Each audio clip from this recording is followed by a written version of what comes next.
출애굽기 15장 1절에서 18절.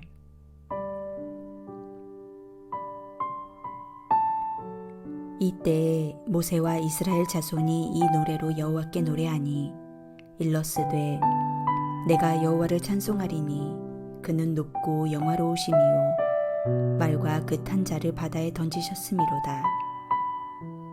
여호와는 나의 힘이요 노래시며 나의 구원이시로다. 그는 나의 하나님이시니 내가 그를 찬송할 것이요 내 아버지의 하나님이시니 내가 그를 높이리로다. 여호와는 용사시니 여호와는 그의 이름이시로다.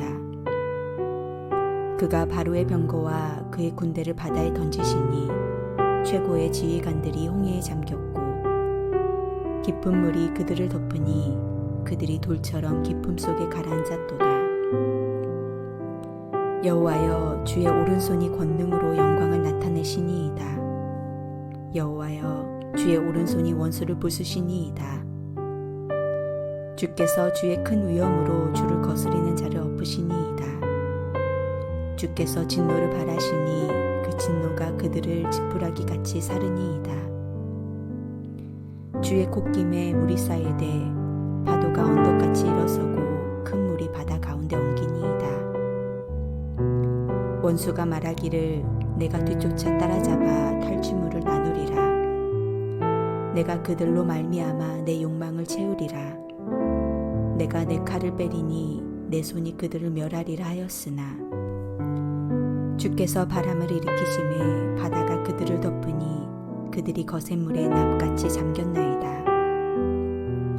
여호와여 신중에 주와 같은 자가 누구니이까? 주와 같이 거룩함으로 영광스러우며 찬송할 만한 위엄이 있으며 기이한 일을 행하는 자가 누구니이까? 주께서 오른손을 드신즉 땅이 그들을 삼켰나이다. 주의 인자하심으로 주께서 구속하신 백성을 인도하시되 주의 힘으로 그들을 주의 거룩한 처소에 들어가게 하시나이다. 여러 나라가 듣고 떨며 블레셋 주민이 두려움에 잡히며 에돔 두령들이 놀라고 모압 영웅이 떨림에 잡히며 가나안 주민이 다 낙담하나이다.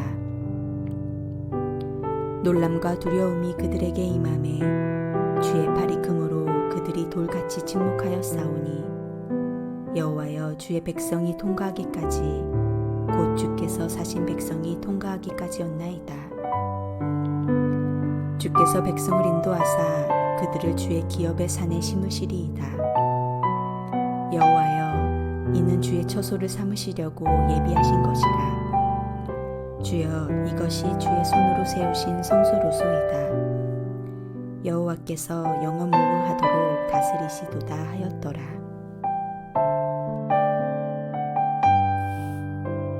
출애굽 사건의 숲에서 본다면 출애굽기 12장에는 애굽으로부터의 탈출이 있었고 출애굽기 13장에서는 그 사건에 대한 하나님의 해석이 나옵니다. 하나님께서는 출애굽이 얼마나 중요한지에 대해 그리고 자자손손 대대로 지킬 유월절 규례는 어떠한 것인지에 대해 말씀하십니다.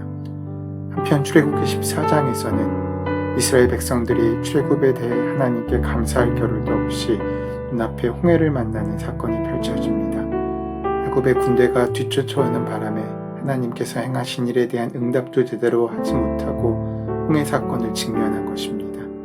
그러나 그날 밤 홍해가 갈라져 자신들은 무사히 건너고 애굽 군대가 모두 멸망당한 것을 지켜보고 이스라엘 백성은 15장에 와서 한 목소리로 여호와 하나님의 이름을 높이고 노래하며 찬양합니다. 하나님의 행하신 구원의 역사에 대해 최고의 감사의 표시로서 감격의 노래를 부르고 있는 것 놀랍고 아름다운 장면입니다. 사람들은 슬퍼도 노래를 부르고 기뻐도 노래를 부릅니다.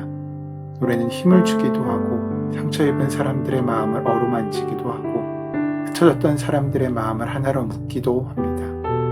홀로 부르는 노래는 아름답지만 함께 부르는 노래는 더 아름답습니다. 함께 부르는 찬양을 통해 우리는 하늘의 소망을 만나고 하나님의 마음을 만나게 됩니다. 1절 말씀에 때에 모세가 이스라엘 자손이 이 노래로 여호와께 노래하니 일러스되 라고 말씀하고 있습니다.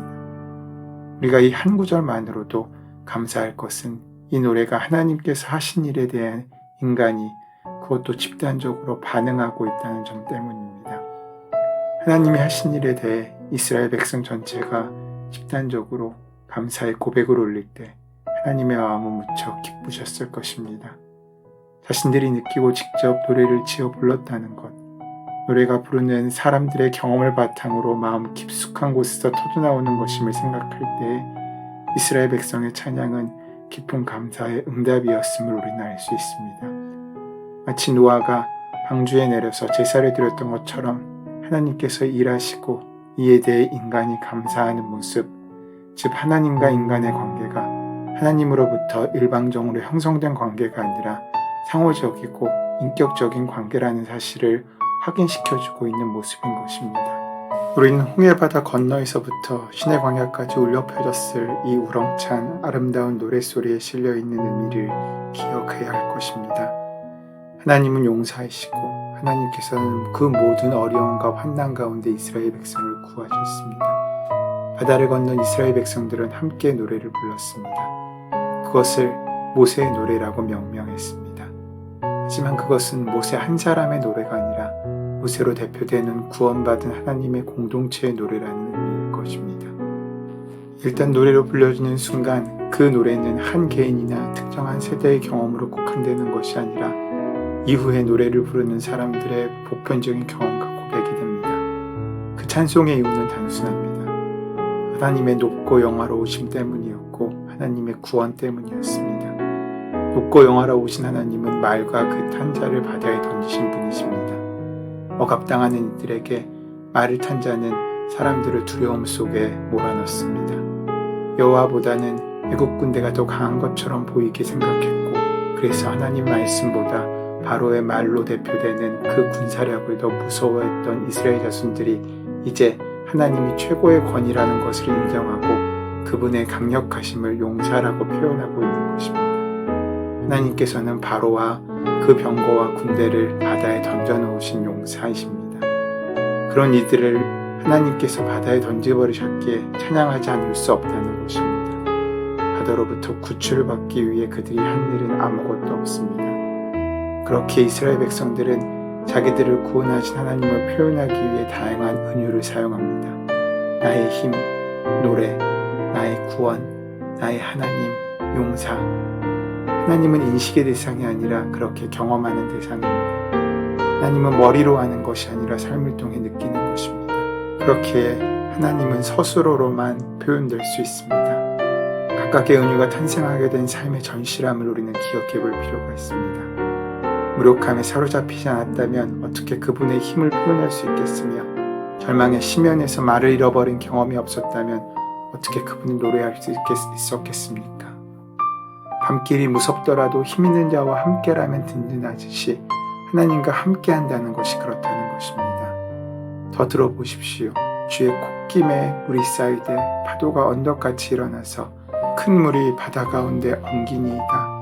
주께서 바람을 일으키심에 바다가 그들을 덮으니 그들이 흉흉한 물에 납같이 엎넘겼나이다. 멋있고 극적인 가사입니다. 이스라엘 백성들은 자신들에게는 덮치지 않고 애국 군대만을 집어삼키는 파도를 보면서 아마 할 말을 잃었을 것입니다. 가만히 서서 보기만 하라고 하더니 정말로 우리가 보기만 하면 되는구나. 하나님께서 정말로 우리를 위해 일하시는구나 하면서 넋놓고 하나님의 구원의 역사를 바라보았을 것입니다. 자신들과 애국 군대를 분명히 구분하는 파도를 일으킨 바람을 주님의 콧김, 주의 바람이라고 표현한 것은 너무나 당연한 일일 것입니다. 또한 사나운 파도에 휩쓸려 맥없이 가라앉는 애국 군대의 모습을 보면서 얼마나 생생히 머릿속에 남았으면 납같이 잠겼다고 했겠습니까? 이 부분을 뮤지컬로 만든다면 정말로 장엄한 합창의 부분이 될 것 같습니다.